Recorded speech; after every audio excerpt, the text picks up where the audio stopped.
The Elkhart Promise. Every student is known by name, challenged and supported by highly effective staff, and in partnership with the community, the graduates career college ready and life ready. Thank you, Babette. The invitation to speak protocol, you guys will have an opportunity to speak at the end of the meeting for 3 minutes. Dora, can you hold up the paper?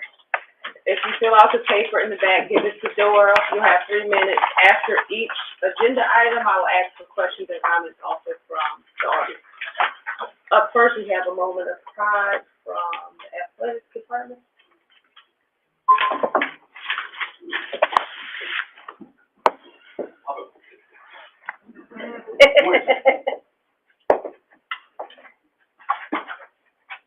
Brian Buckley, Athletic Department. I have with me Jackie Ross. Elkhart Athletics would like to thank the superintendent and the board of directors for allowing us this opportunity to honor Jackie Ross, our volleyball coach, on earning her 700th victory. Jackie has been the head coach for Elkhart Memorial and Elkhart High School for the past 27 years. She has a current record of 703 and 265. Over her career, she has averaged more than 27 wins per season. Jackie has embraced the challenge given to her as a young coach and dedicated hours, days, weeks, and years into mastering her craft. She has recruited, trained, and surrounded herself with assistant coaches that share in her vision. This milestone, which ranks her among some of the state's elite, was not achieved without determination and dedication. She has not taken a season off and spends many hours, days, evenings, and weekends training in the gym, working with volleyball players of all ages, building a sustainable program. I'm confident that Coach Ross will be in the Indiana Hall of Fame someday. Congratulations, Coach, on your 700th victory, and good luck in the upcoming sectional this week.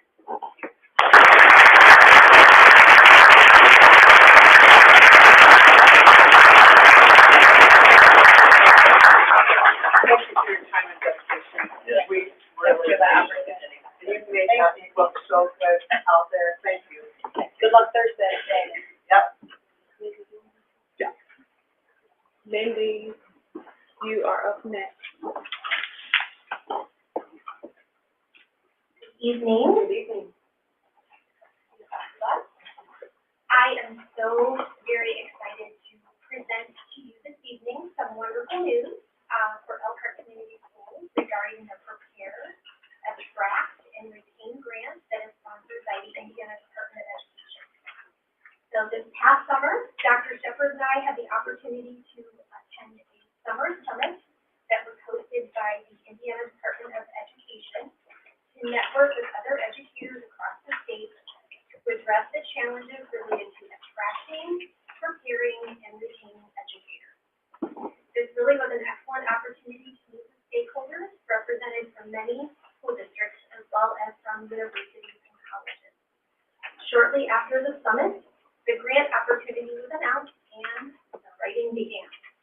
I was very excited to put some of the ideas that we brainstormed at the summit on paper and went ahead and started meeting with colleagues here and stakeholders and put the pen to paper.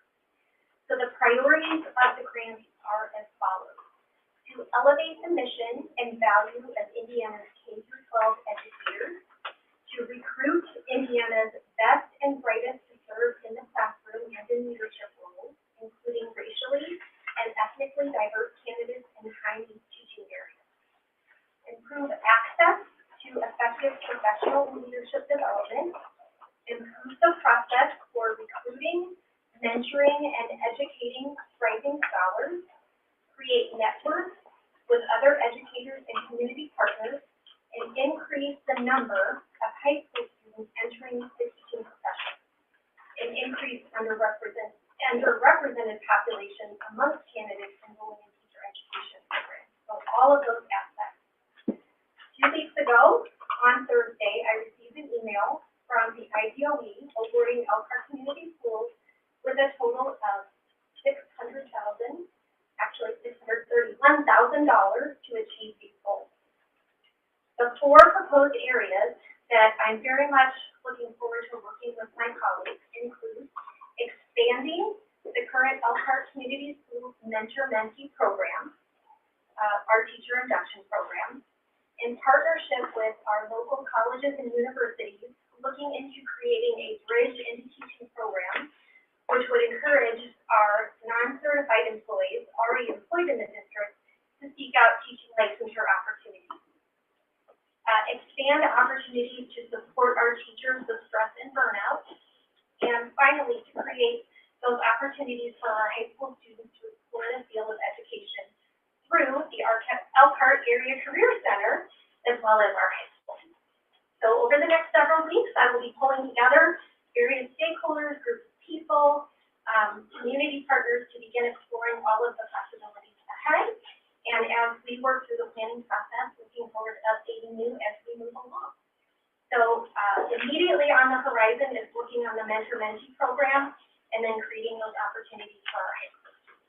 So in closing, I want to highlight that across the state, there were well over 100 grant applications. There were 16 grant recipients, and of the recipients, 5 were school districts. And of the school districts, we received the highest amount. So I'm really proud of that. So thank you, and I look forward to sharing those opportunities as we plan. Thank you. Thank you for writing such a Great job. compelling grant. Thank you. Mindy, quick question. I noticed on that release from the state, that IUSC, the trustees, had a grant that we were part of too, that was accepted. What would that, do you know what that would entail? The grant that we wrote specifically was the Bridge into Teaching partnership with them. Okay. So in terms of the grant that they wrote, I'm not sure if that was considered our residency partnership, but for us, it was specifically for me, the Bridge into Teaching. Okay. Because it was listed on the press release, separately from what our original grant was, that's why I was confused. Yeah, I'll have to look into that because specifically my work with them entails the Bridge into Teaching. Okay, and that may be part of their grant that they Could be received. that they included it That they as part included of in their their, grant. right, Okay, a collaboration. gotcha. Okay, thank you. Is there any questions or comments from the audience? Thank you, Lynn. Okay, you're welcome. Next, we have the consent items. Is there a motion to approve? So moved. Second? Is there any discussion? Yeah, just one comment. Our consent items right here, I'd like to see grants pulled out as a separate line item going forward, for approval at some point. And we can handle that in another meeting. So, just a comment.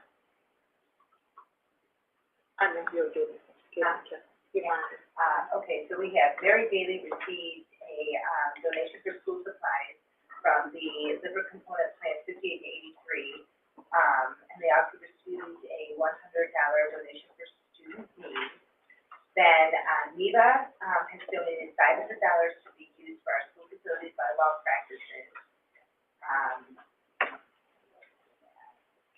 Eastwood Elementary received $1,000 from NEVA. The money is to be used to benefit our students at Eastwood for the volleyball program.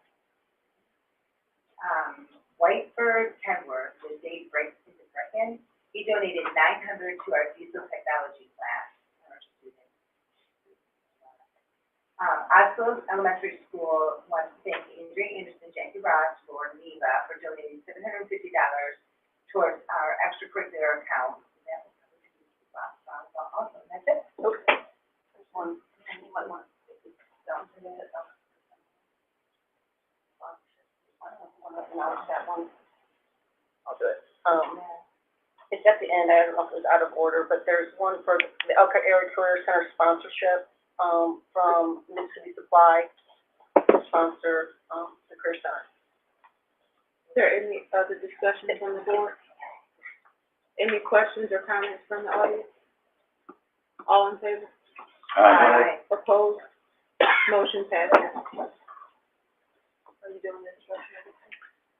Just under the instructional report this evening, one of the things that we wanted to share with you is that this week, Janelle Keating, who's one of the main authors on district PLC's and the work that's done at the district level, from her work in White River and Washington State, met with the district leadership team and met with us for 2 hours virtually to discuss what they did as a district to move their achievements and keep their eye on early literacy and a lot of the same things that we're looking at.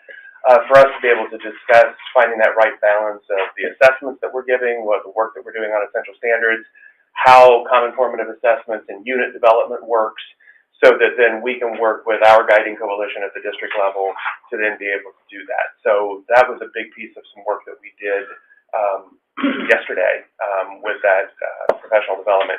In terms of assessments and data, we're now in an instructional phase, and so there's no new information to share there. And the professional development that Rhiannon shared with you at the last meeting is all being carried on, and there's additional videos coming out as she shared, would be the plan to work through each of those phases of the lesson preparation piece on EL. Is there any discussion from the board? Any questions or comments from the audience? Okay, up next, the full service community school grant update from Dr. Coleman.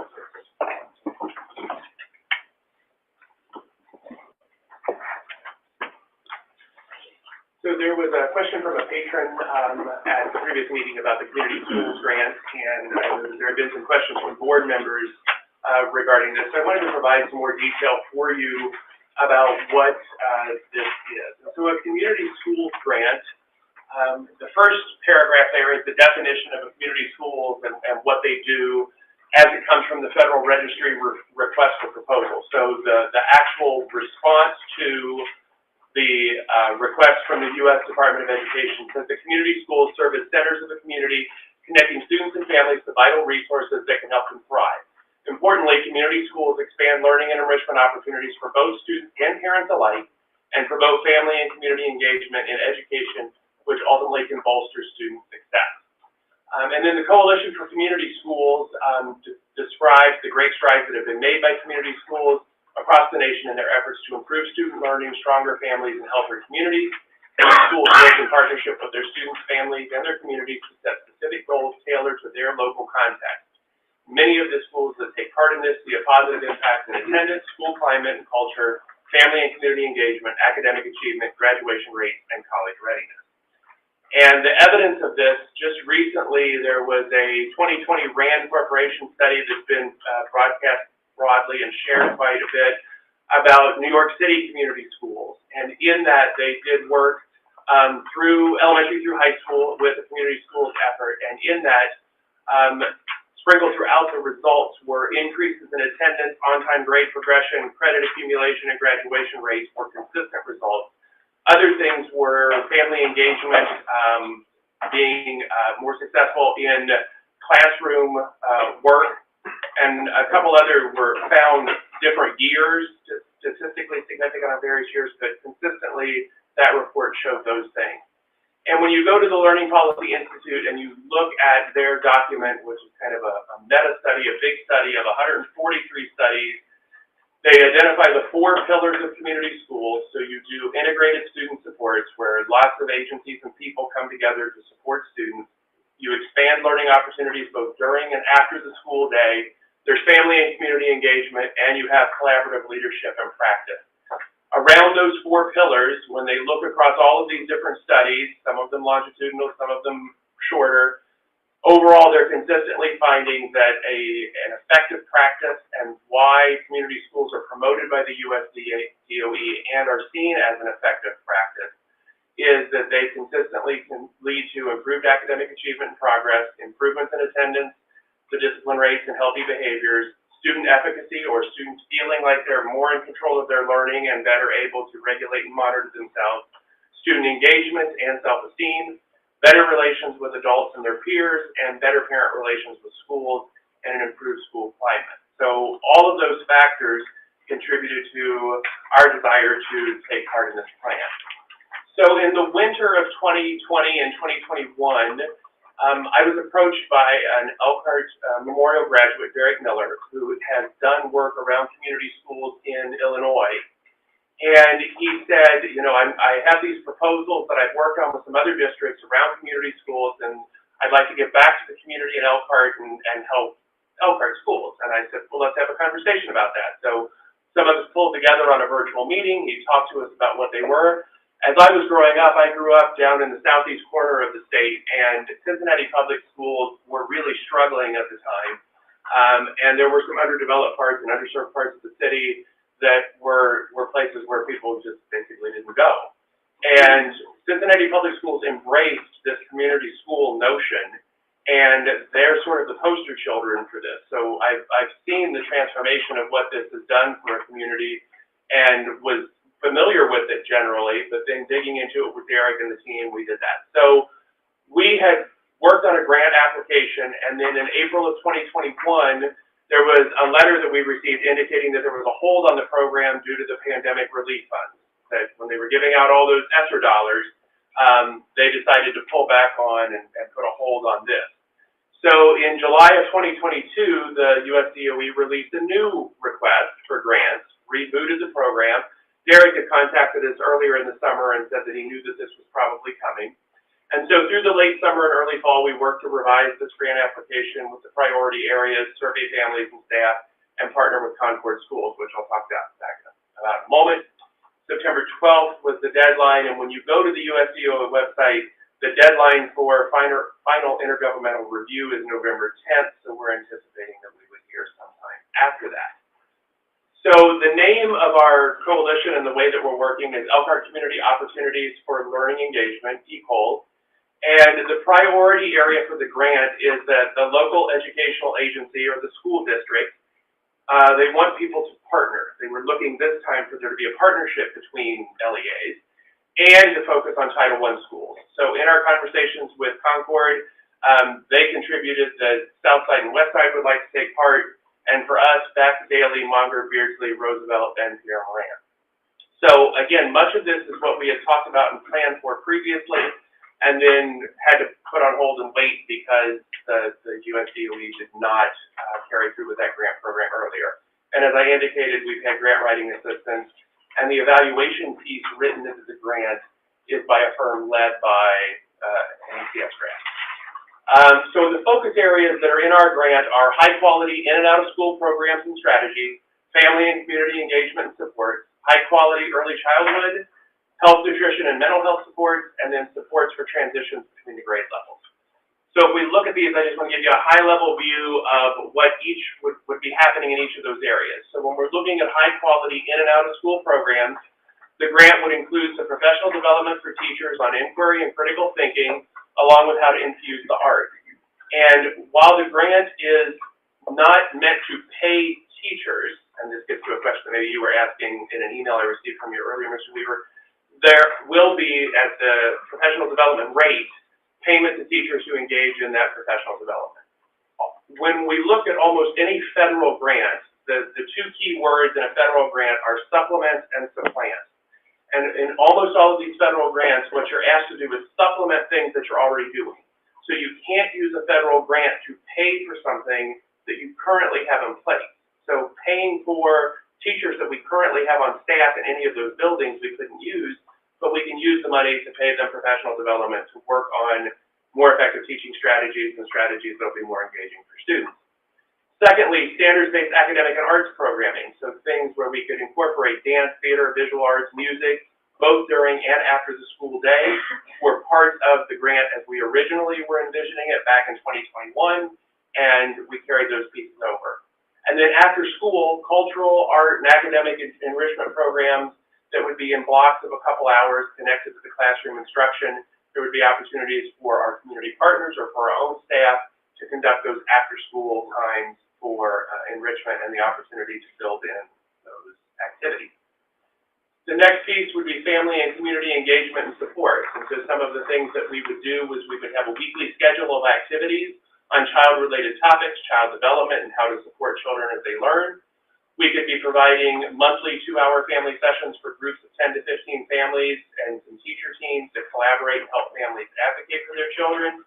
We can be doing monthly family sessions on financial literacy and planning, practical English language development, family goal setting, parenting skills, a variety of topics that would all be there to support families and support them as they support their children.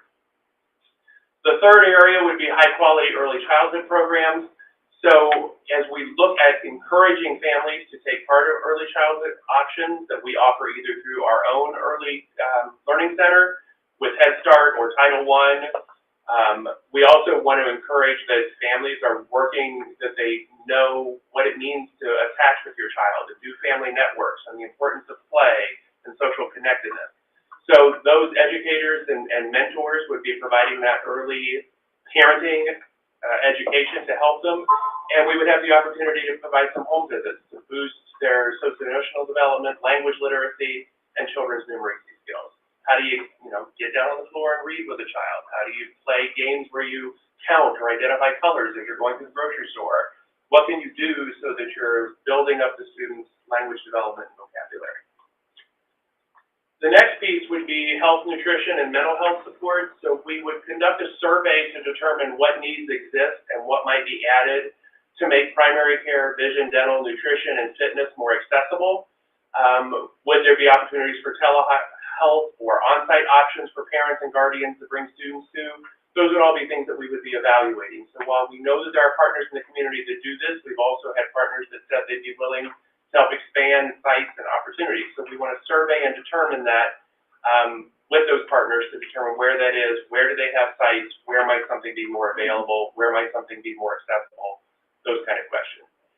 And then we, as part of the overall parenting emphasis that we would have, training sessions on obtaining healthy food options and better eating habits, and increased access for families who need initial mental health screenings or intakes for their children, along with therapy services that parents would initiate.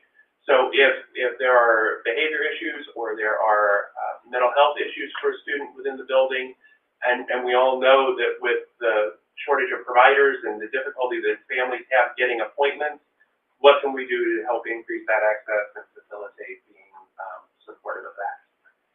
And then as we look at the transition, so as people are entering kindergarten, grade 5 to 6, 6 to 7, we have 8 to 9 in the freshman division with those multiple transitions. What can we be doing to look at this? And this was an important focus area that the grant asked for. So how can we better identify students through an early warning system of those students who could get lost at transitions? What are we doing now? What could we be more effective at here? What kind of activities can we promote for kindergarten readiness? And then intentionally review and further develop the processes in place and the information shared with families and students. We're already having conversations about what can we be doing to provide a guide to families about just what education looks like for families that are new to education, perhaps in the United States. What can we be doing? So these are conversations we're already having. This grant would afford us opportunities to really expand on that and make sure that we have deliberate ways to do that. As we do this, they want us to develop and implement a culture of collaboration and evaluation. And so some of our initial partners here are the Head Start Consortium, obviously, with our early childhood program, the work that we do with Lifeline, very connected with Pierre Moran and some of our other buildings. Triple P Parenting comes in and tries to work with parents at all different levels. So general information center sessions about parenting, and making it acceptable for people to say, as parents, we all could use some help at some time. And then they also have tiered support services that go above that. And so the ability for Triple P and CACS down there at the bottom to both be connected with what we would be doing in those classes. The Northern Indiana Hispanic Health Coalition would really work with us on a lot of that health and nutrition pieces. Heart City Health has expressed interest in being a partner with us. And then as we look at the after-school programming, Lifeline, Elkhart Education Foundation, and ULEAD would be some of our partners that have initially signed on, and we would be adding many more from the variety of providers and partners that we have that have worked with us through summer school, other after-school programming, and that Tonda continues to nurture with us. So that's the overview of the grant. I think, Mr. Weaver, you also asked a question regarding administrative. None of the positions that we would be hiring would be administrative, and all of the positions that we would be hiring are hired with the understanding that they are there only for the period of the grant. The thing that's very attractive about this grant and made us want to apply for it is the fact that it is a 5-year grant, which is an eternity in terms of a grant, because most are just a single year or maybe 3-year, So the ability to have something that would be sustained and be able to grow, then the question would become, as we near the end of that cycle, like we do with any grant, has the program been effective? Is there a need to continue what's happening with it? If there is a determined need, then can that be accomplished through other partnerships? Could we use possible Title IV dollars for some of these things? Those would be questions that we would ask and evaluate at that time to determine how we continue. There is also a little bit of, because we would be the LEA or the local educational agency in charge of the grant and administering it, we do have the ability to have an administrative line item in the budget that helps us recoup some of those costs, and partially for time for somebody like Beth, who's our federal grant writer, and Tonda for some of that time for our early childhood coordinator, Meredith. We have fractions of their salaries that this grant would allow us to offset for any coordination that they would be doing as that. So the grant affords us an opportunity to save some in our operations fund as we're looking at the roles that those administrators would pay. Question. Part of the grant, when I was doing some research online, said that each site has to have its own full-time coordinator for each school. I must have lost her, but yes. And so, what are their responsibilities?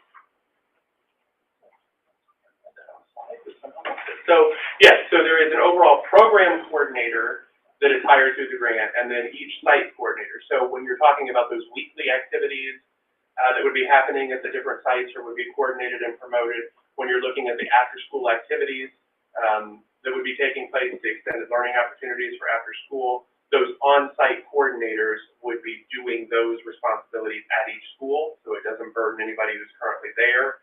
And then the overall program coordinator would be coordinating those 8 site coordinators, making sure that they're doing the things that need to be done for the evaluation purposes and the budgetary purposes of the grant. You actually have it on slide. Oh, did it jump to the end? No. We can the board back in. I don't know where that is. Also, it mentioned, I pulled off the application and the thing, and it mentioned that the matching funds is what So what we're able to do, like with Beth's position as our federal grants person, we've said that a portion of her salary is our match on this, so that helps meet that. Okay, and then it mentions, coordinate not less than 3 existing pipeline services. And then we need to add no less than 2 additional services. So what are we considering our existing pipeline services, and what are we looking at for our additional services? So our Head Start Consortium for early childhood would be a current pipeline service. Okay. And actually any of these people that are listed, the things that we have in relationship with them, although, looking at that relationship and being more deliberate with our connection with, say, Heart City Health and the Northern Indiana Hispanic Health Coalition, those areas around health, nutrition, wellness, that would be a deliberate area of expansion. We have some current relationships with Triple P and CAPS doing things with parent cafes and those kind of activities, so we would look to be doing that, and Lifeline currently has something with it. ULEAD does some work with us at the middle school in transition to the freshman division. This would be an opportunity to expand that to more broadly coming out of elementary, in the middle, then to high school. So those would be our pipelines to expand. When it talks about like the supplement, we can't pay teachers, but like thinking as a social worker sitting here right now in the field referendum and the fact that we were gonna add more to the schools, can you use that money since we don't have those positions? Well, every building has a social worker, probably, or one budgeted, and we're taking care of that. We have used our secured school safety grant to pay for a couple of those positions otherwise.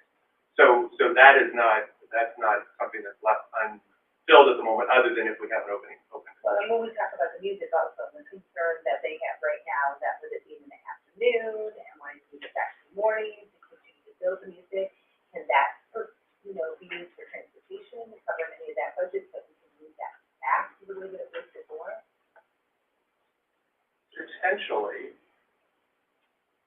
We'd have to look at that carefully. Yeah. Potentially, but But it's also a function of the busing schedule Right, overall and for we're the day. evaluating that, just want to bring that up in that area because that keeps coming up, okay?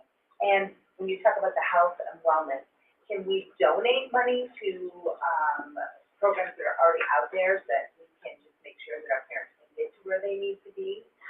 We can make deliberate partnerships and have MOU arrangements with them where we would be invoiced. I mean, for a federal grant, you have to be invoiced.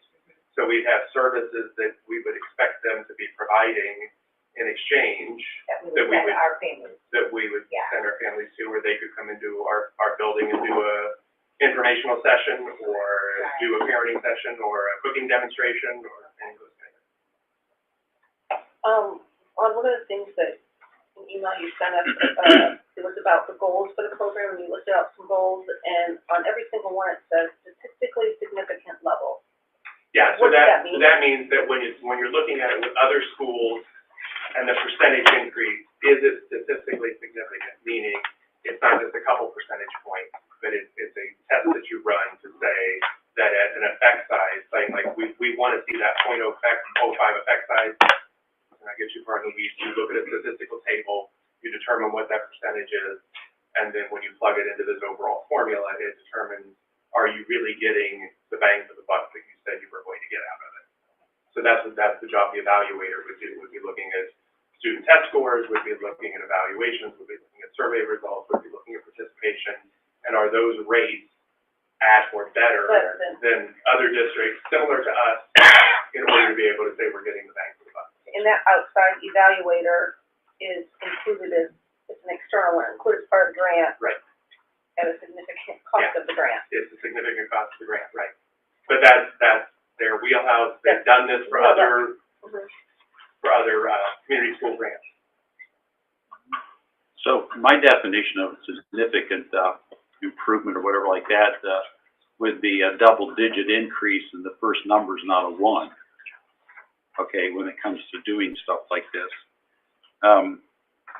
Professional development, for teachers, how much, extra money do we think, we would be paying a given teacher out there for professional development under this grant?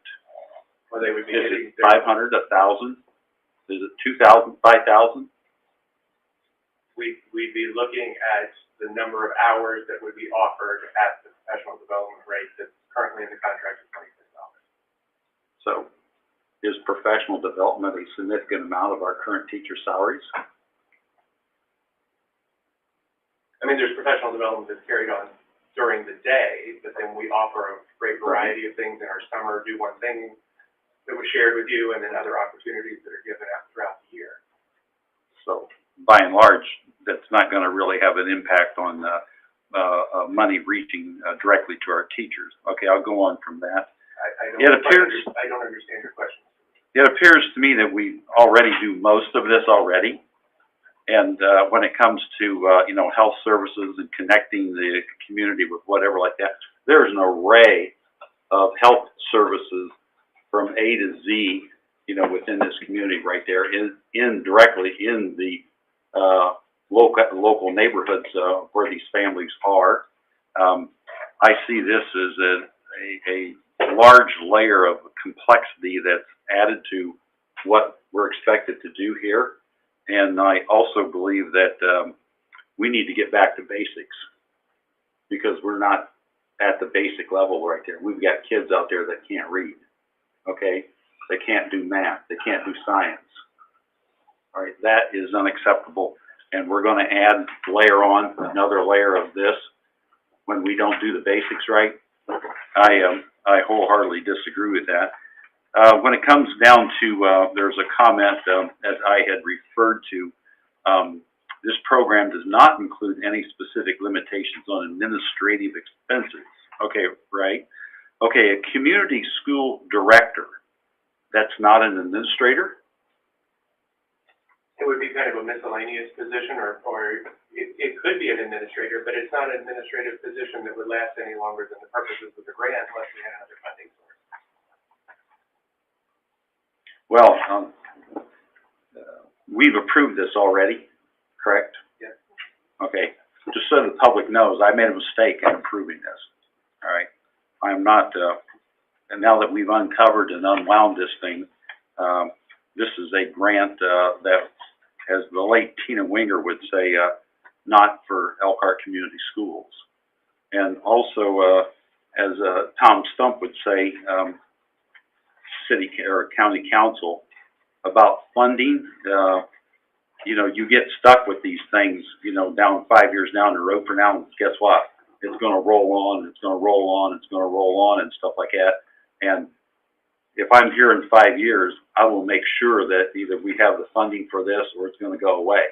So those people who think that they have jobs doing this, you know, if I'm here, they're not gonna have jobs. All right? We need to focus on reading, writing, arithmetic, arts, and athletics. Those are what this school needs to do and focus on. And we're not there yet. Thank you. I would just contend, and as the reason that we applied for the grant, the research is very clear that the ability to support families, make connections. I've heard members of this board say that it's very important that we're engaging families. And all of this provides us an opportunity to engage in families and show that we care about their children just as much as they do, in an effort to make sure that they're fed, that they have an opportunity to get health care and be in a state to learn. We know that many of our families and many children face challenges of being able to come to school, to be in a position to learn, and so this becomes a way for us to form that bond and that relationship with families and community to be able to ensure those students come through our doors in the best possible position to learn. Okay, well, we've got 143 studies supporting the 4 pillars of community schools. Did anybody find one study that didn't support the pillars of the, out there? I suppose you could find one. As I indicated, the New York City schools had some sporadic results for a year here or there on certain elements. The key word is sporadic, all right? That is not worthy of $10 million, okay? That's public tax dollars money that for a sporadic, and also a, you know, I'm looking, as I said, you know, if you're looking for a statistically significant improvement, you know, you should be shooting at 20%, all right, to get things done right. Anyhow, thank you. Is there any other discussion from the board? Yeah, I would like to say, thank you for applying for that grant. I think that, if we are not able to connect and know our children, I also think, I'm sitting here thinking, I've seen a lot of people that are, social workers, and so much of this looks like it's going to give opportunities. It would appear to me that much of this work needs to be done either by some trained social workers or other people that have that kind of ability to connect and properly do these kinds of things. And I just want to say thank you. I think this grant could do some of the connecting of the dots that we need for some of our kids that are falling through the cracks.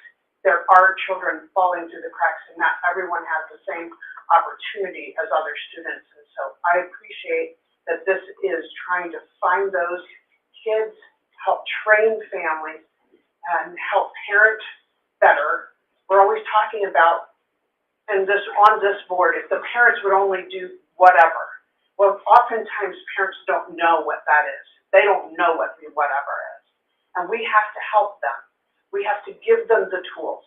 And I agree wholeheartedly that this is going to be important for the future of our families and our community schools, based on our demographics and some of the areas of improvement that we need to get kids' minds right, get families' minds right, get support.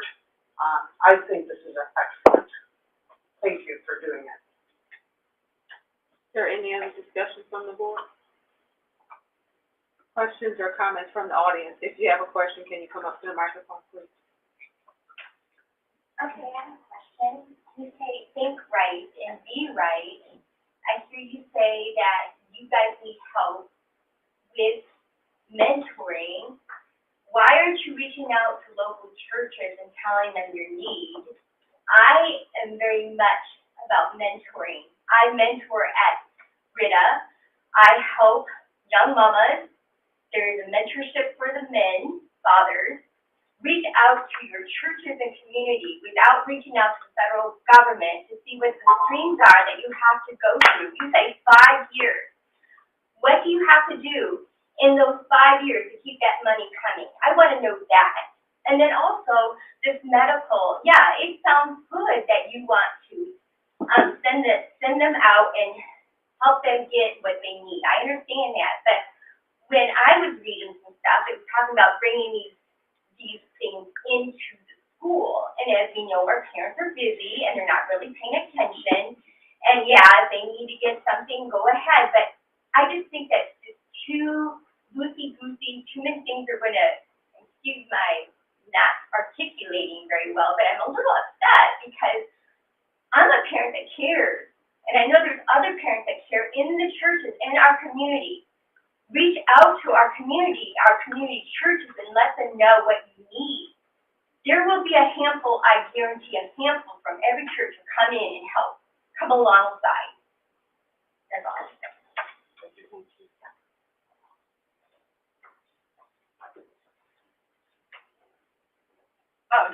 I just have a question. Can this grant be used for like behavioral therapists in the elementaries? Not that I can tell, I can look, but I don't believe so. I don't believe so. Is there a grant that we can apply to get behavioral specialists in the elementary? We can And we can't focus on all the education and sports and music if our children are on fire and in chaos because there's no behavioral support. Is there any other questions or comments from the audience?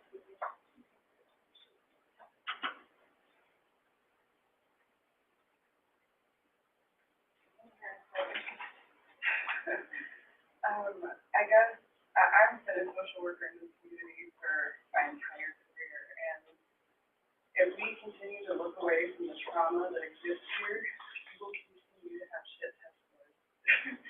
These children can't read and write because they can't think because they're in survival mode, because their parents are in survival mode. And if you don't think that we all have a stake in this, all of our kids are paying the price because you don't want to look at what is in front of you.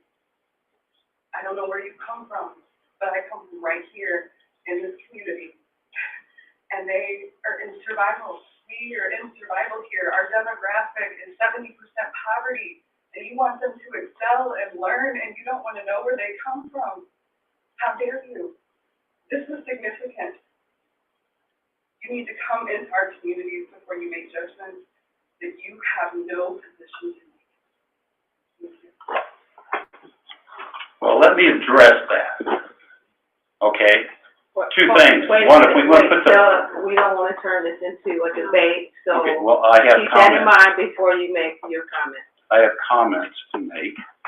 Okay, the way to put the fire out is to teach kids how to read, write, arithmetic, science, arts, athletics.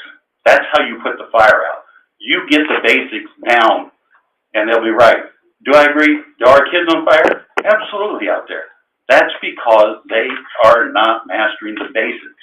There's 100,000 reasons why they're not mastering the basics out there. Okay? Now, we do a significant amount of this stuff already. So I'm not overlooking anything. And we've put a significant amount of our resources into doing that already. We have a whole student services section in this school funded that, social workers, you name it, healthcare specialists, A to Z. They are here already, and we are doing that. We have not overlooked anything going on out there. Thanks. So we are going to move on to the next agenda item.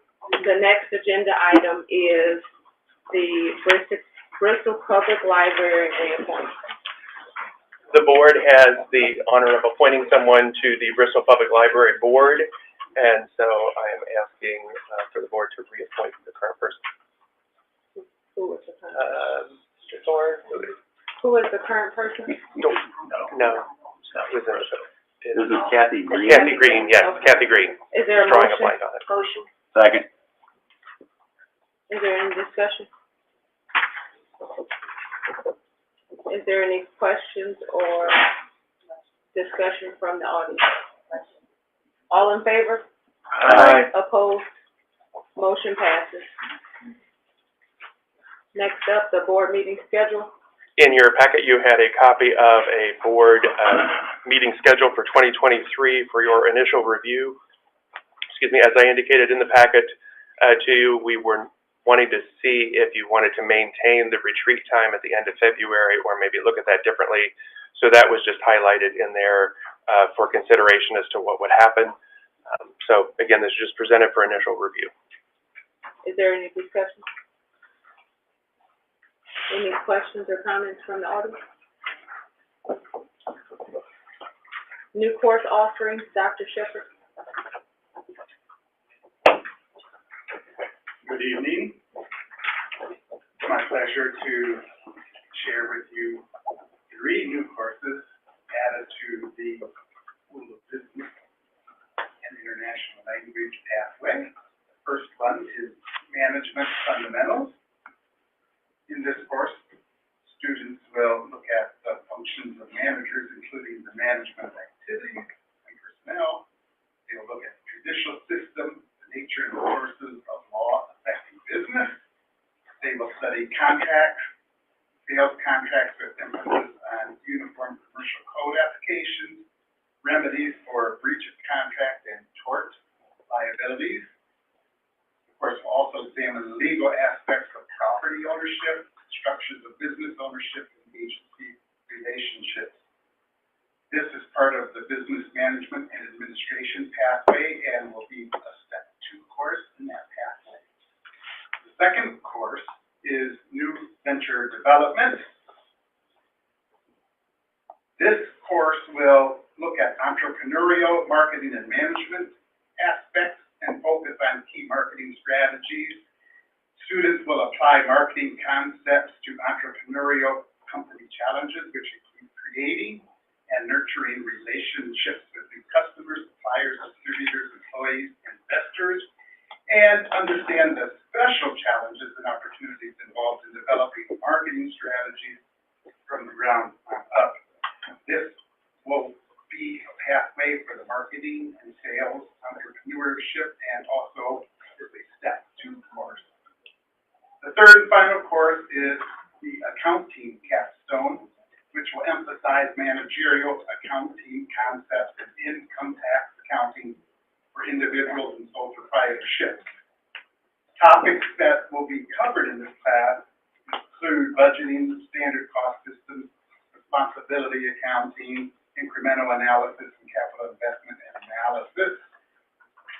When offered for multiple credits per semester, the Accounting Capstone may be used to provide students the opportunity to participate in an intensive work-based learning experience and or to complete additional coursework using spreadsheets to solve accounting cases. And also they will have the ability to complete a post-secondary credential either from Ivy Tech or Princeton University. This is in the Business Administration, Finance, and Accounting pathway, and this would be the capstone at the end of that pathway. So, very happy to introduce these courses that are really going to be opportunities for our students who are in the School of Business and International Languages. Brad, are any of these, like dual credit certified? The last one that I mentioned was dual credit, yeah. Okay. And I should also mention these courses are all slated to be offered in the fall of the school year, depending on enrollment. So we have teachers already, or Yes. these are teachers, okay, so We already have the teachers who are certified to teach the to course. teach that, right, Yes. but then they have to give up another class, so do we need to add staff, do we say so? No, we won't need to add staff, it's just when a new course is offered, they'll be, they, probably would need less sections of another class that's already being offered. And the teachers To get run that to, too. okay. Yes. These are all full year courses? Yes. And, can you kind of give me the background of, why once it's submitted to 3 semesters prior to implementation, why we wait for 3 semesters if we have teachers and, Why we have teachers and all that. yeah.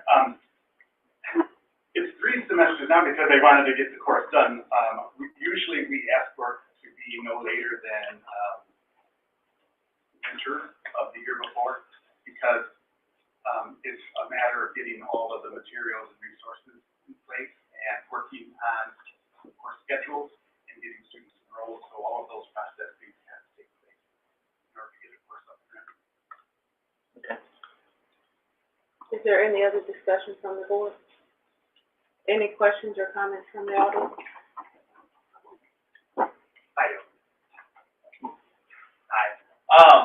Usually when we have courses here, there are no resources laid out. There are no materials besides maybe a book. So, or a full, I would like to see a full curriculum, materials, and the book. I hope that would be offered to the teachers before they teach the class. That's an excellent point, and the teachers are the integral part of creating the curriculum for the course, and the book is not the curriculum. The book is a resource that supports the curriculum. The curriculum is based upon the academic standards that have been identified. That's why the course is related to the state numbers of course that are being offered. And so the teachers, in their work, they will, do all of the elements of putting a course together, including identifying which standards are the essential standards, identifying a scope and sequence of when those need to be taught, laid out, and then identifying the assessments they will use to determine students are meeting those standards, and finally selecting then the resources that will support the instruction. So that's the process. So, and I don't mean any disrespect whatsoever, but I keep saying that sometimes we're like, reactive or not proactive, so that's the concern. So if we have a new course, all of that is not already laid out, so when they start in the fall, they're not gonna be prepared whatsoever. Yes, no. Well, and that's my concern, is like, if we're saying that we have a book, but there's a lesson plan for the teacher, and it needs to develop the scope and sequence, then basically that whole first year is just like a example of what probably could be taught, because getting self-created at that moment, If that's the instead of case, being but that's out. not the plan. Okay, so we wouldn't start a course next year if we didn't have everything laid out. If they didn't have the course developed. Okay, with all the curriculum that they need for their students, that they're fully prepared and not just doing guesswork. Okay, then we would just like kill it off just for temporarily until we're fully prepared. So it's ready to be taught. Okay, okay. And of course, any first year course will have to.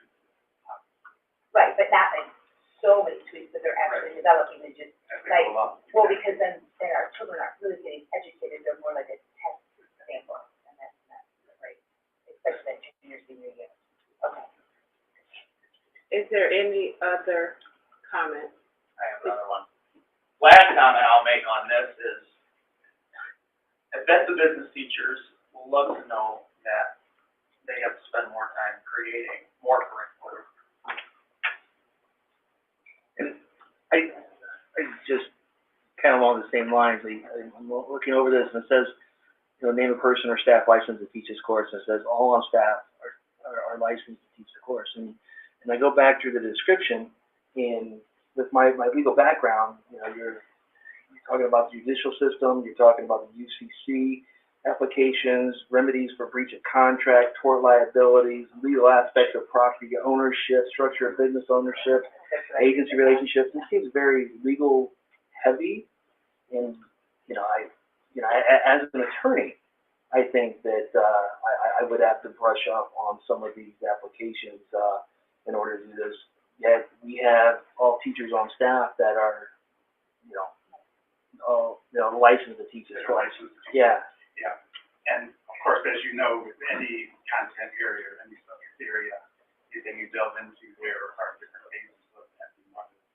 An awareness stage, and at the high school level, and it's not gonna be the same as if you bring your own coach.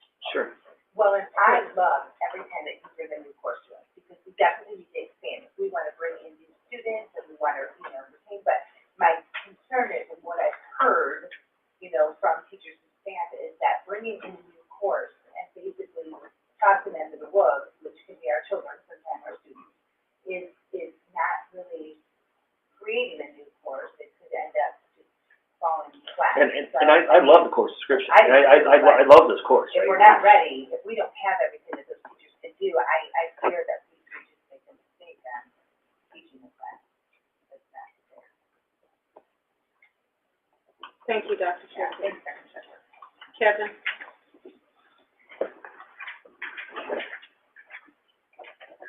Good evening. Madam President, at this time, I would request that we suspend the regular meeting and open the public hearing for the 2023 budget. As we discussed through the budget presentation on September 27th, the state requires school districts to hold a hearing at least 10 days prior to adoption of the budget for the coming calendar year. Budgets for 2023 must be adopted no later than November 1st, 2022. Being compliant, the board will be asked to approve the budget at the next regularly scheduled meeting on October 25th. The budget presentation on the 27th has been available for viewing by the public on the web since that time. In addition, please recall that we discussed really two budgets. One is the budget we prepare and the board approves, and then we submit this to the Department of Local Government Finance. They deliver the ultimate budget that we have to look at, and it's always reduced from the one we have. So at this time, we will open the hearing to public comment. Is there any public comment? Okay. So hearing none, Madam President, I request that we close the public hearing and resume regular. And then the second and final item that I have this evening is a resolution in your packet for the levy appeal. We're applying for a levy adjustment as it relates to increased costs for fuel. I was telling Ann earlier today, fuel, we lock in 12 months at a time, calendar year. We locked in this year at $2.32 a gallon, that's without the 56 cents in taxes and fees. If we locked in mid-August, when we got a quote, it was $3.93. So we're seeing a significant increase there. We're seeing increases in labor costs, and then prices for our buses have jumped dramatically. The state, unfortunately, as I mentioned 2 weeks ago, have different deadlines. So the deadline for this to be submitted is the 20th of October. Budget has to be approved by November 1st, and so that's why I'm bringing you this resolution this evening. And with that, I would ask Madam President that for approval of this resolution. Is there a motion? So moved. Second. Is there any discussion? Is there any comments or questions from the audience? All in favor? Aye. Opposed? Motion passed. Thank you very much. Dora, do we have any requests?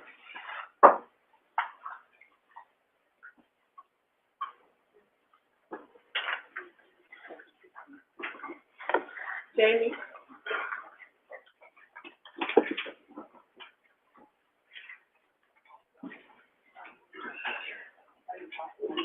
Yeah, that was, yep. That's okay.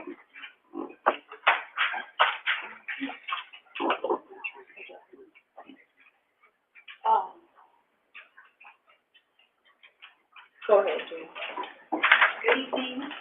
My name is Jamie Bontrager. I'm a social worker at Elkhart Academy. And I'm here to read a statement on behalf of the social worker team. So today, I'm here with most of our social work team. And we are requesting to move from classified employees to certified employees. We feel it's important for our group to be recognized with the same classification as school counselors, school psychologists, and other recognized professionals in this field. Elkhart Community Schools currently has 2 certified social workers in the high school, and we share the same workload and expectations. And a master's degree is required for every social work position, some of whom are also licensed mental health clinicians.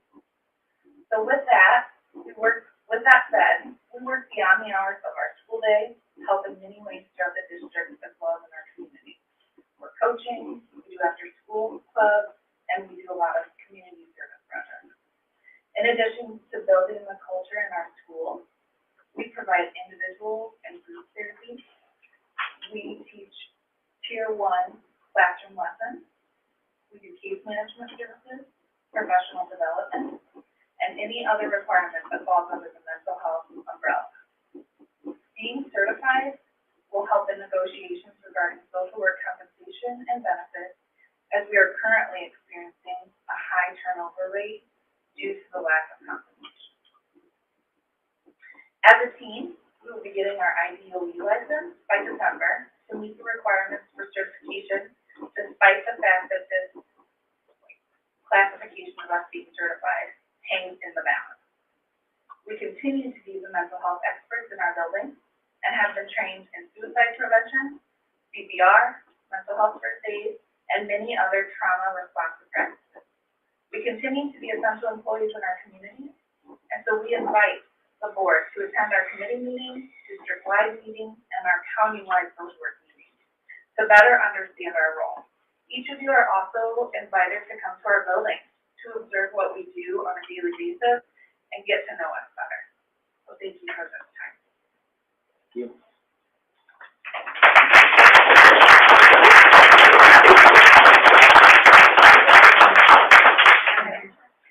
Justin? Justin Sellers, I work at Elkhart Academy, this is my third year teaching, so I'm on the north end of Elkhart. Who do you call in a school when you've got kids crying in the hallway? Crying in the corner of your classroom? You call the social worker. Who do you call when somebody's behavior, it's not bad behavior, but they just don't know what to do? You call the social worker.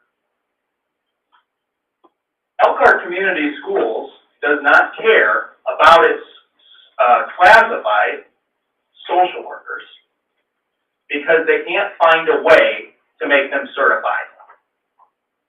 Do it. Do it. Before the next meeting. Do it. Or I'll be back. Find a way. Get it done.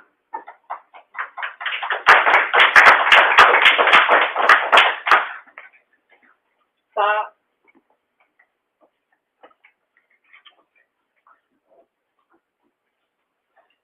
Evening. I'm Bob Barnes, live in Elkhart. My kids have done graduated from Elkhart schools. But I just want to hit on this community school grant. I'd like to know, since this is already approved and is moving forward, correct? The application is with the Department of Ed. Okay, so I would like to know if you will keep track, I'm just giving you, asking for information, if you guys will keep track of all the demographics across Elkhart schools that's gonna participate in this, okay? How many parents are gonna, participate in this? And I think you guys ought to be looking outside the box instead of the box that the Department of Education puts you in. Because it sounds like to me you got a bunch of community coordinators here that do a lot of the work that you're gonna be asking, you're gonna be hiring the community coordinator to do. And I also would appreciate when you present these meetings, what are the purse strings that come with these grants? Because we all know how these federal grants work. You can have this money, but then you gotta do this. We wanna know what you guys have, what we're having to pay for, but what are you guys having to do? And what kind of stuff is our kids gonna go through, just so you can get this money? That's all I have. I can't read this, next first name, but the last name is Bartolini. First name is Mackenzie. Thank you. I feel I've been coming to these meetings as an outsider. I don't have a child in the school system, but I have friends that work here, and I have family that goes here. And as an outsider, I feel lied to, I feel blinded, and I feel angry. As a taxpayer, I have asked for a full itemized breakdown of the funds where my taxpayer money goes, and I have yet to get it. I have done research on public record, and I have found that certain administrators are making 100% more nationwide. How can we pay our administrators $130,000 plus, but we cannot give our teachers a decent raise? Everyone says we think the administrators make more money than they do, but I have not been given anything to prove it wrong. Also, I have watched parents beg and plead for help with bullying and accountability for the district not handling bullying appropriately. Sprigio is not enough, it is not working, and we need something more. If I ever do have children, I will never put them through the school system. Also, going back to the grant, because I missed the window to comment, we cannot teach the kids the basics when they are not in an environment that won't allow them to be taught. If they are being bullied, if they are being hurt every day and they feel they cannot learn the basics, they cannot be taught the basics. We need to help these kids. We need to help these kids emotionally. They need to be stable before they can even think about learning. Thank you. Rachel?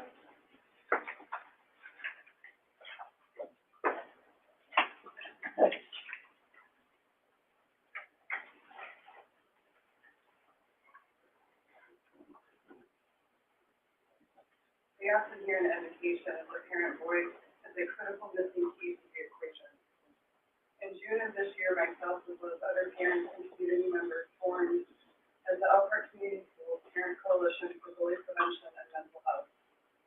Our mission is to provide community advocacy, education, and communication within our local schools, as well as public and social institutions, on the importance of child safety, well-being, and learning for the needs of all families in our community. Since establishing our parent coalition, we have had many meetings, conversations, and interactions with children, parents, community members, frontline staff, the administration, and the board.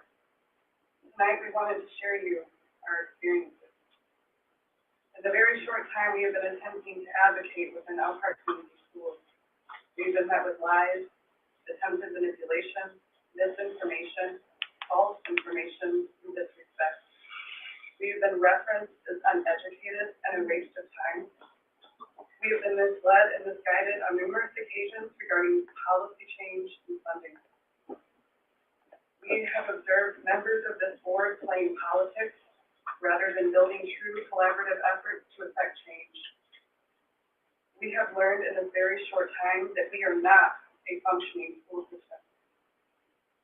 We have learned that our dedicated teachers and frontline staff are silenced and afraid to speak, and yet have been set up to fail. We have learned that our children do speak, but then are also silent.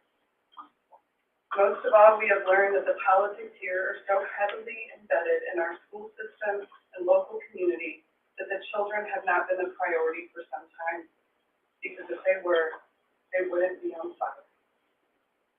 These have been our experiences in attempting to advocate for our children. Thankfully, we came prepared to advocate at all costs. We will continue to do so in attempts to ensure the safety and well-being of our children. If all parents are greeted with this kind of courtesy and professionalism, it's no wonder we do not have involved parents within our district. We have continually heard that there is an us versus them mentality. As the Elkhart Community Schools Parent Coalition for Bully Prevention and Mental Health, we want to clear the air and clarify that them is not the frontline staff, it's not the administration, and it's not the board. Them is the politics that is no longer welcome here. Recently, Lindsey Brander and Jamie Egan have been an unexpected light, and we are hopeful for new beginnings. Our goal is to stand as a community collective and ask from this day forward, everyone, leave the politics at the door. So we may truly ask ourselves, how are the children? And only then will we be able to hear their voices. Thank you.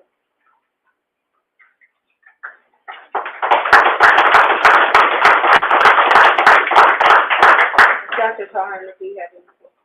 Had some follow-up questions from somebody regarding the teacher turnover.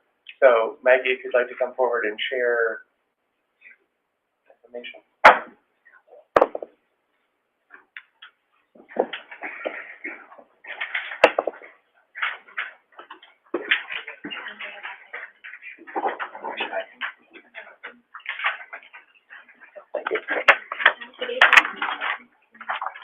Good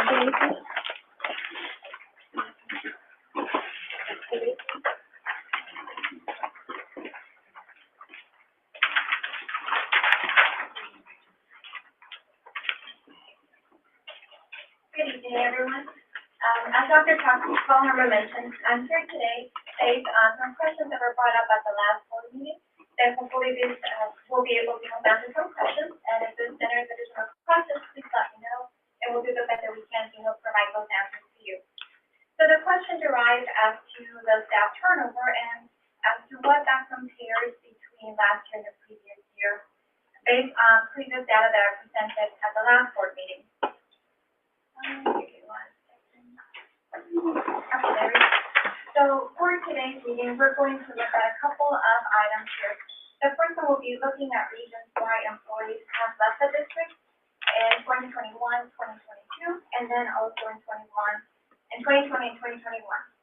And then in addition, we will also be sharing with you some of the reasons that employees have shared as having left the district too, and exit survey that's provided to all employees at the time that they provide their notice.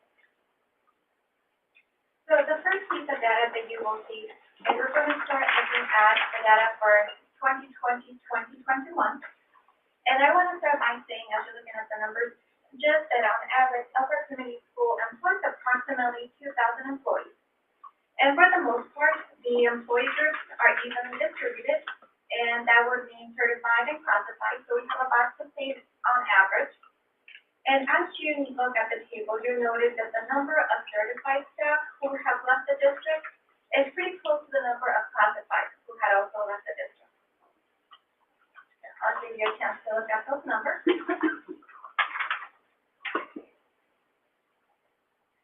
And when we look at the numbers in comparison to what that was for 2021, 2022, you'll notice that the numbers of employees who resigned in 2021, 22 has dropped in comparison to 2020, 2021.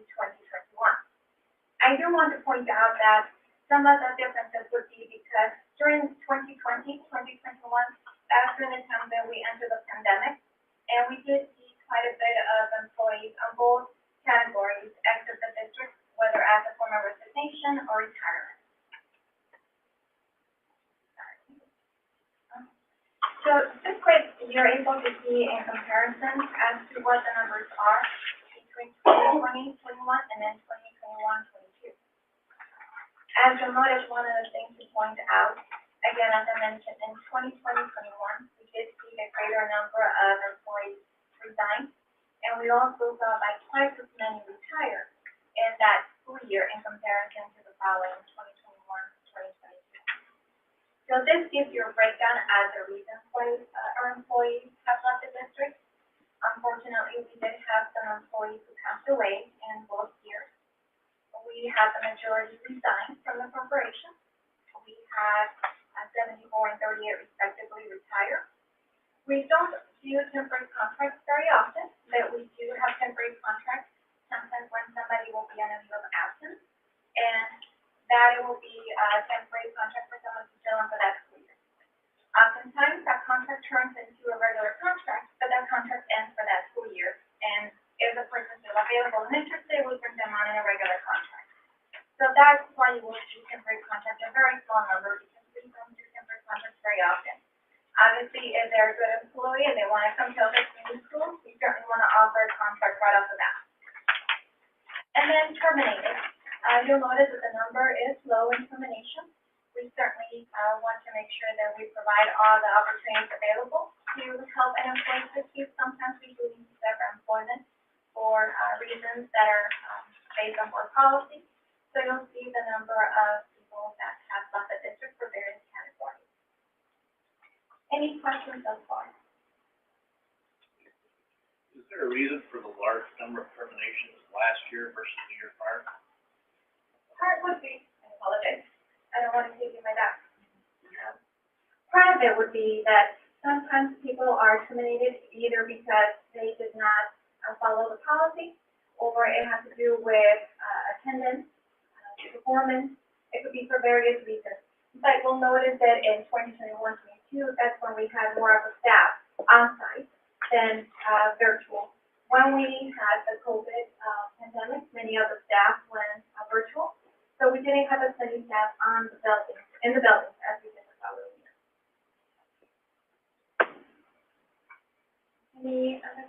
Yes. Do we have data of why they resigned? We do to an extent, and we will show that to you in just a minute. Oftentimes when we give resignations, well, retirement is a given that they're retiring and going to do other things, but with resignations, oftentimes the comment that we get is that they're just simply retiring. We do reach out to everyone to inquire the reason for their retirement.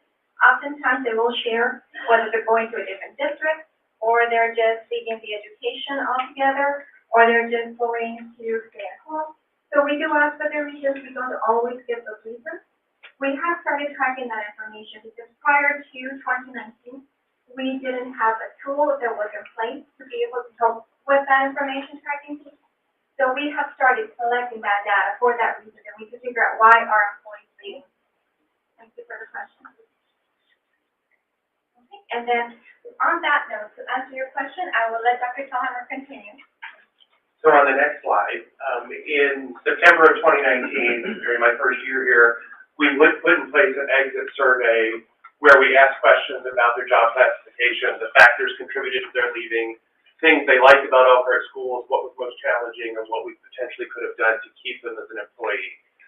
And then the last question on the survey asked them for a chance for a physical exit interview if they would like to meet with someone within the department, within HR, or myself, for us to have a deeper conversation. So the graph on the right there represents the first bar is since 2019, 209 employees have responded to this questionnaire when it's gone out to them. And then in 2021, of those 209, there were 108 responses that then were broken down by support staff and certified staff of 63 and 45.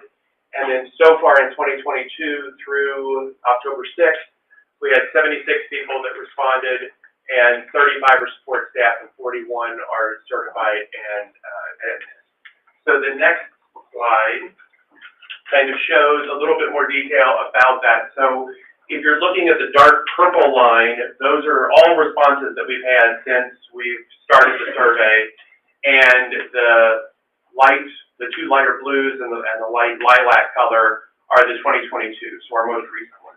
So the questions that we asked are, was it related to salary or hourly rate? It's the first bar. The second cluster are health insurance benefits. The health of yourself influenced my decision. The health of a family member is the fourth one. Health insurance costs are the fifth one. Choosing to leave the field of education is the middle one there that's the lowest. Then it goes up a little bit more with a better opportunity at another school setting. Then professional relationships with my supervisor, professional relationships with colleagues, job relocation of a family member, and then we have another category. And when we do the other category, there are several answers there, and we'll hear things there like retirement. I want a shorter commute. I wish I had a different shift. I'm returning to school for education. Some changing dynamics within my family. So a variety of reasons are in there. As you could expect, during this time period, we had lots of responses from people about wanting to leave in conjunction with health of myself or a family member, things related to COVID, and then more recently, things related to the anxiety or stress of the job and those kind of things. So those are the kind of things that we see in that last category. So a couple of things to notice here is that when you look especially at certified staff, I mean, the highest bar on here is our certified staff in the seventh one over. That is certified staff and administrators leaving for an opportunity in a different district, and often those are related to things related to compensation or just another professional opportunity. And you notice that when we look at, the overall factors, the ones that are consistently high are things related to salary and hourly rate, the health of self, and then those better opportunities at other school districts. And then kind of the second one and the middle two and the professional relationship with supervisor are kind of that second tier. And then lesser factors are job relocation, choosing to leave education, and for some health of a family member. Although it is interesting that within the last year, there have been more reasons for health of a family member than there were in 2021 when the pandemic was happening more. So we take this information and we review it frequently, looking at what those factors are. and looking for what kinds of trends are there, and, obviously know that as we have entered negotiations and the collective bargaining process with our teachers, that we're always trying to address that first item. We're always trying to keep our eye on those health insurance costs and not have those get higher and higher for employees if we can help it. And then looking at what we can do for our hourly employees and support staff. So that's the update on that information and why people are telling us they're leaving, in this survey, and are fairly consistent with what we hear in person exit interviews.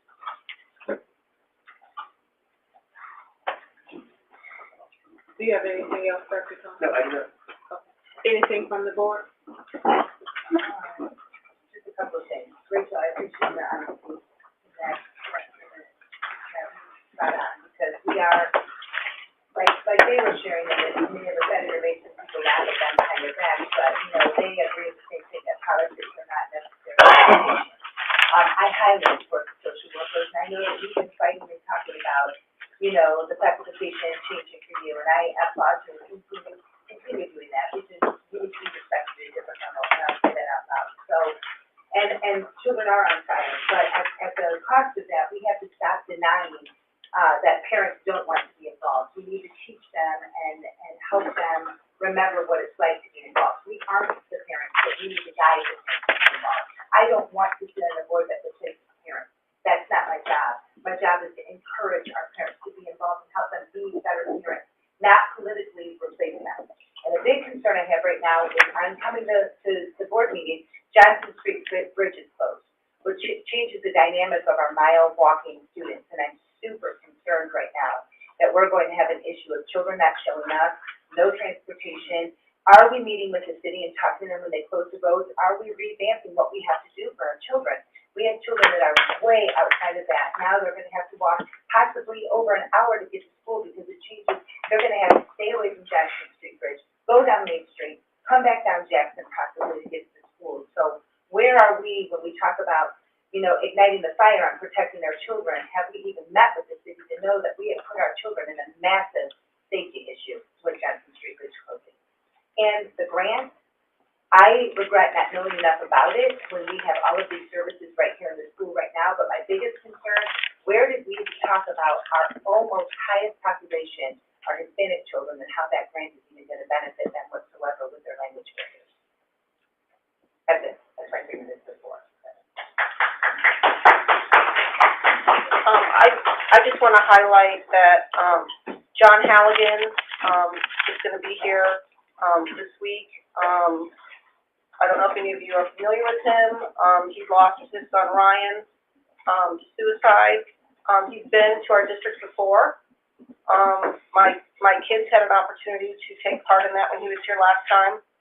He's going to be presenting to the middle school kids on Thursday and Friday.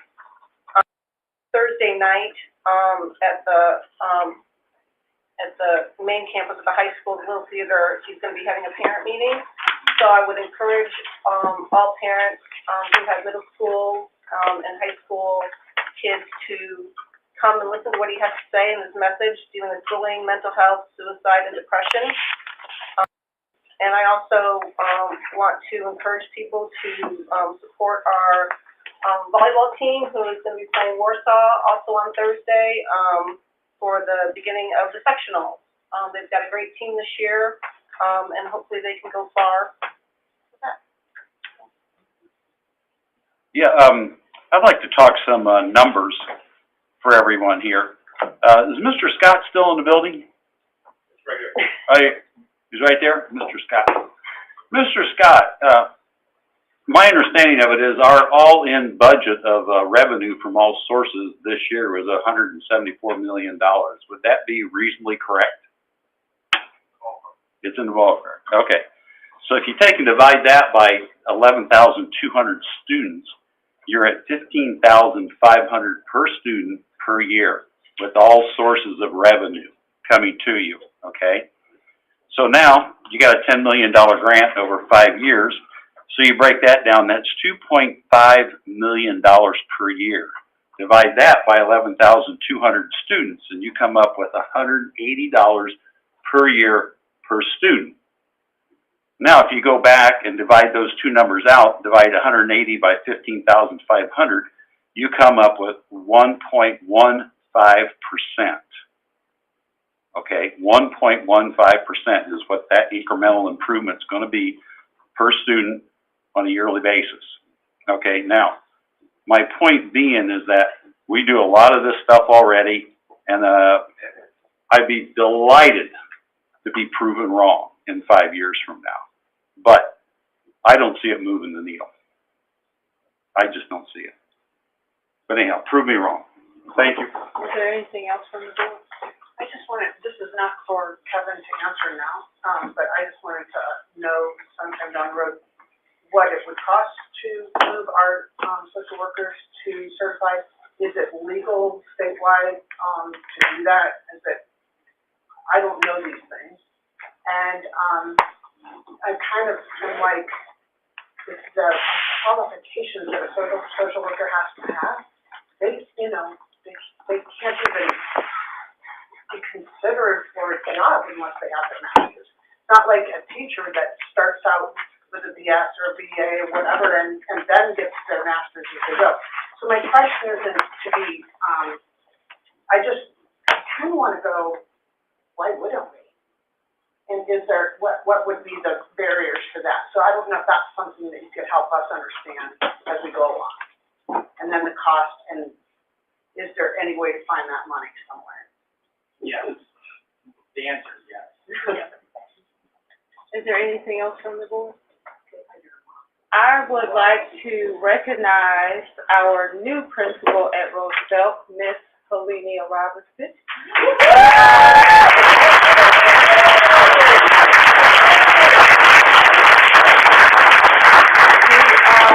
So happy to have her. She's been at Roosevelt for a long time, in the district for a long time, and we are excited to have her and that she accepted the position, so congratulations.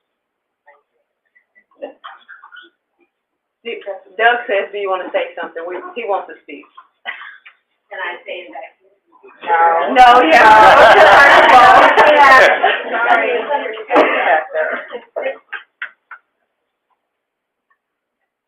I want to thank you for the opportunity, and we say a motto at Roosevelt every morning from Reader Pearson. So if you can repeat after me, that would be great. I am somebody. I am somebody. I was somebody when I came to Roosevelt. I was somebody when I came to Roosevelt. I will be a better somebody when I leave Roosevelt. I will be a better somebody when I leave Roosevelt. I am powerful. I am powerful. I am strong. I am strong. I deserve the education I get at Roosevelt. I deserve the education I get at Roosevelt. I have things to do. I have things to do. Places to go. Places to go. And people to impress. And people to impress. And we plan on doing that every day.